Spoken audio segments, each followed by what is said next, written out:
Jadi kita bisa lihat itulah pengertian uponomon, di bawah hukum. Orang yang mendasarkan pembenaran hidup, pembenaran dirinya, status pembenaran dirinya itu karena mengikuti keyahudian, status keyahudian, atau dengan mempertahankan atau ingin mempertahankan ikatan perjanjian dengan meniru segala satu persen titik komanya dari keluaran dari tradisi halakah dari Yahudi, mau menjadi seperti Yahudi, persis seperti Yahudi untuk mempertahankan ikatan perjanjian. Enggak begitu, Tuhan juga mau menyampaikan ingin juga menyelamatkan bangsa-bangsa. Nah, jadi dia Rabi Shaul tidak dia mengatakan bahwa aku tidak hidup seperti itu.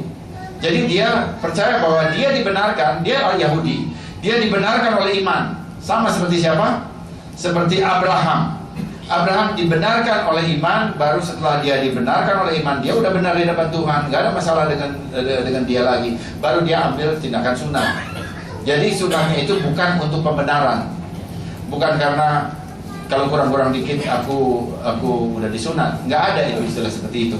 Jadi bukan itu, dan itu alasan yang salah dan salah banget, ya. Jadi lebih baik saudara minta ampun kalau saudara sudah pernah bersunat itu dengan alasan seperti itu. Benar, saya yang katakan karena dia berkata, Paulus bilang kalau orang yang disunat dia akan kehilangan dia sudah dia sudah punya bagian. Yesua tidak berarti bagi kamu karena sudah melakukan sendiri. Aku sudah bisa melakukan sendiri supaya nanti kalau kurang di hadapan Tuhan aku sudah melakukannya sendiri tanpa Yesua. Saudara sudah masuk pada garis keselamatan dirimu sendiri. Itu berbahaya banget, ya, sangat berbahaya. Nah, jadi ya Rabi Shaul dia tahu apa artinya yang dia tulis, ya, dan dia memaksudkan itu. Dia tidak di bawah Torah, dia tetap untuk keselamatan tidak hidup di bawah Torah, uponomon, ya, itu istilah. Dan dia tetap memelihara bahwa kehidupan imannya di hadapan Tuhan untuk sebagai dasar dari pembenarannya. Nah, kemudian kita lihat mengapa dia melakukan itu. Kalaupun dia melakukan halakah, mengapa dia melakukan itu? Sekali lagi jawabnya untuk memenangkan orang Yahudi yang seperti itu, ya. Sebagai satu contoh ya, saya gini, di dalam lingkungan Yahudi, ya, saya di dalam tour yang bukan yang kemarin, satu sebelumnya itu, maka orang Yahudi itu tidak mau kalau kita ada di diskusi sama mereka, orang Yahudi Ortodoks gitu, ya, mereka nggak mau tuh pakai istilah Adonai aja nggak mau. Jangan, itu terlalu kudus, apalagi Yahweh Elohim. Oh, itu saudara bisa kalau diajak ngomong sama saudara dia, gitu, ya. Benar, saya akan kasih tahu. Jadi saudara lebih baik tahu itu dari sekarang, gitu, ya. Benar, nah tuh didiamin lalu udah mau dilihat gitu sepertinya. Benar. Nah, ini ada satu saat kita pergi ke Temple Institute, ya. Kalau itu ada Abraham Yahosua, ya. Abraham Yahosua itu dia ikut dengan kita.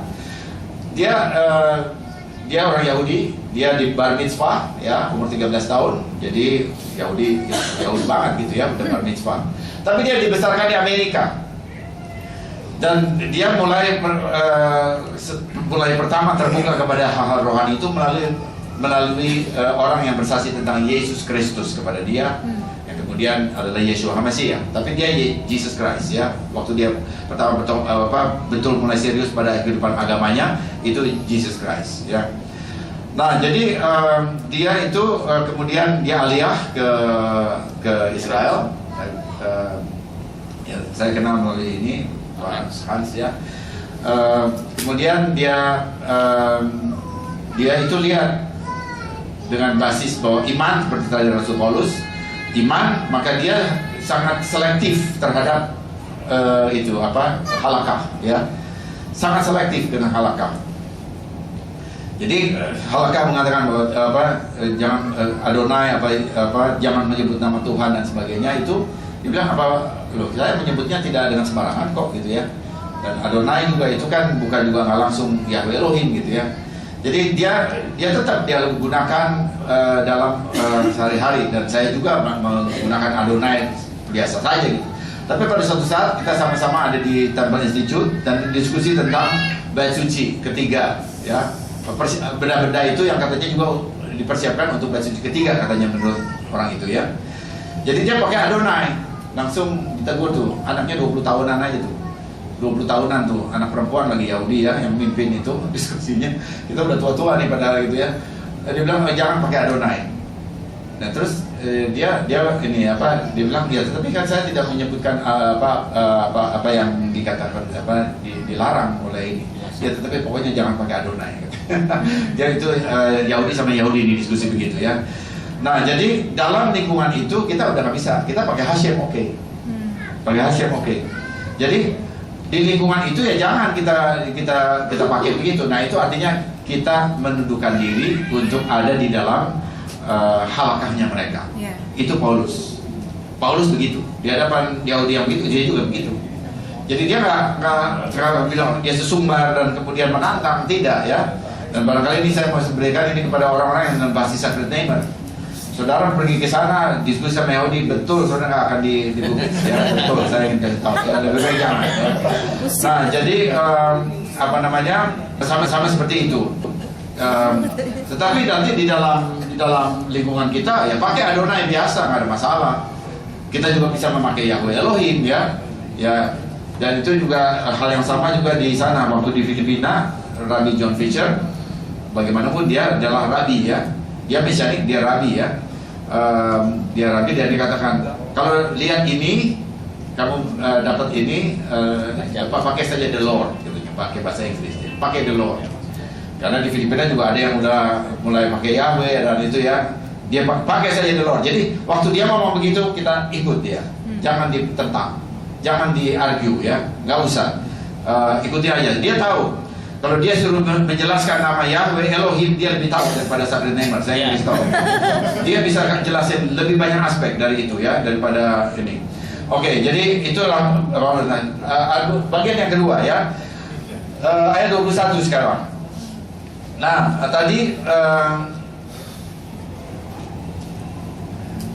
di ayat 21 itu dia bilang begini. Bagi orang yang tidak hidup di bawah hukum Taurat, aku menjadi seperti orang yang tidak hidup di bawah hukum Taurat, sekalipun aku tidak hidup di luar hukum Elohim, karena aku hidup di bawah hukum Mesias. Ya, dia bilang begitu ya. Tetapi di sini ada perbedaan ya. Itu saya baca dari LAI. Coba saya boleh baca, tolong ada bacakan dari ILT. Coba ILT yang bawa, buka, baca di ayat 21 supaya cepat ya. Ayat 21, kepada mereka yang tanpa Torah seperti tanpa Torah, dan dengan tanpa Torah pada Elohim, melainkan dengan Torah kepada Kristus, supaya aku dapat menenangi mereka yang tanpa Torah. Iya, terima kasih, itu yang lebih tepat ya, itu lebih tepat. Bagi orang yang tanpa Torah, anomos, dalam bahasa Yunaninya itu pakai anomos, bukan uponomos, bukan uponomon, tapi anomos. Nah di sini LAI sudah menyamakan uponomon itu dengan anomos, jadi sama. Salah ini ya, ini udah berbeda, dia udah lain lagi. Bagi orang tanpa Torah, aku menjadi seperti tanpa Torah, sekalipun aku tidak hidup di luar hukum Tuhan. Di luar hukum, dia tulis tois anomos, os anomos, meion anomos, theo al enomos Kristo, ya enomos. Bagi orang yang tanpa Torah, aku hidup seperti tanpa Torah, ya anomos juga. Tetapi aku tidak hidup di luar hukum Tuhan, ya. Karena aku hidup dalam hukum Mesias, dalam enomos Kristo. Nah, jadi kalau Paulus itu melepaskan diri dari Torah, dia tidak hidup di luar.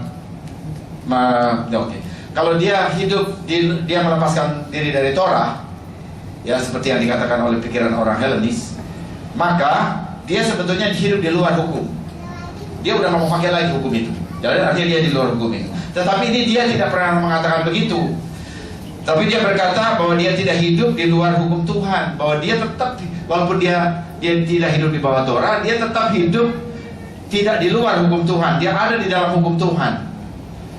Dia hidup di dalam hukum Mesias, enomos, di dalam hukum enomos, ya, nomos, ya.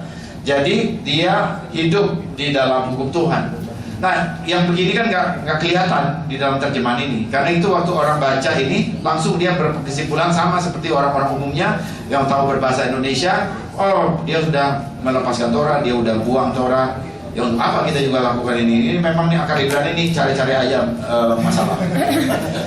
Saya ngomong begitu di radio ya. Besok. Ya, saya mau bawa ini besok di radio ya. Jadi kita berani ya. Kita berani bicara di ayat-ayat yang kontroversial seperti ini, dan harus berani ya untuk tunjukkan mana yang lebih bagus, pengertian kita atau pengertian dia. Saya ingin tunjukkan ya, kita tulus, kita mencari kebenaran. Oke, let us reason ya, mari kita berargumen mana yang lebih tepat, kita punya atau mereka punya, dan let the nation choose ya for themselves. Biar umat Tuhan memilih untuk dirinya sendiri, gak usah dibentengin sama dogma-dogma ya. Biarkan mereka pilih, dan Roh Kudus akan memimpin. Nah, sekarang waktu dia tulis ini, maka sebetulnya dia deal dengan urusan dengan orang Goyim. Tadi kan dia urusan dengan orang Yahudi, sekarang dia urusan dengan Goyim. Nah, orang Goyim di bangsa-bangsa di Korintus adalah orang-orang yang baru percaya. Belum lama percaya, dia baru percaya kepada Yeshua HaMashiach, dan mempunyai gaya hidup yang jauh berbeda dari orang Yahudi.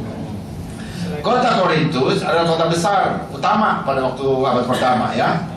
Kota besar, kota dagang, pokoknya kota yang ramai. Mungkin kalau di sini udah jadi sifatnya seperti metropolitan, orang dari mana-mana datang, gaya hidupnya lain-lain, ada homoseks, ada apa namanya, itu ayah sama anak angkat sama ibunya, dan incest ya, incest. Itu kita bisa lihat di 1 Korintus tuh dia jelasin semua, dan itu ada di antara kamu. Jadi mereka itu ternyata juga masuk ke dalam jemaat penganut jalan Mesias, jalan Yeshua. Jadi mereka ada di sana. Jadi jelas dong bagi orang Yahudi yang hidupnya sudah ditata begitu, udah ratusan ribuan tahun mereka udah pegang Torah. Katanya sekarang ada orang-orang yang percaya pada Yeshua Mesias Yahudi datang, dan kemudian katanya dia orang percaya, ternyata gaya hidupnya lain, nolak gitu ya. Jadi apaan ini, kok ngaku-ngaku gitu ya. Apaan, tapi gaya hidupnya masih begitu, makanannya juga masih berantakan gitu, berantakan. Ya, jadi ini apaan gitu, jadi nolak gitu ya. Nah, tetapi Paulus lihat lain lagi, bukan kalau gitu dibuang aja, kalau gitu eksklusif aja, Yahudi aja. Nah, ada kan orang-orang Mesiani pun yang, oh kita mau ini, mau yang murni, kalau eksklusif gitu ya. Saya nggak percaya itu. Saya biarin kita boleh mengatakan bahwa kita tetap murni dalam diri kita sendiri, tetapi dalam ini kita masih boleh terbuka, harus terbuka supaya kita tetap mempunyai kesempatan untuk bersaksi, dan kita lihat nanti Paulus ini bagaimana. Saya percaya bahwa dia seorang rasul dari Tuhan, ya. Dan jadi dia tidak tahu Moshe, ya, apalagi hal-hal rabbini. Torah aja enggak, apalagi hal-hal rabbini yang lebih rinci lagi begitu ya. Jadi gaya hidupnya seperti itu, dan karena itu walaupun dia katanya percaya Yeshua, ya katanya percaya Yesus kan baru begitu, tapi gaya hidupnya seperti itu. Bagi orang Yahudi yang percaya Yeshua atau orang Yahudi pada umumnya, mereka dianggap sebagai tanpa Torah. Disebutlah anomos. Nah, saudara mesti lihat ini latar belakang ini ya. Nggak tiba-tiba aja begitu ya. Mesti lihat ini latar belakangnya. Historical ya, cultural di abad pertama. Jadi kita bisa lihat bahwa dia disebut tanpa Torah. Tetapi Paulus lihat dengan cara yang berbeda. Dia tahu bahwa Tuhan mengasihi bangsa-bangsa, kerajaan Elohim harus dikabarkan kepada bangsa-bangsa. Dia lihat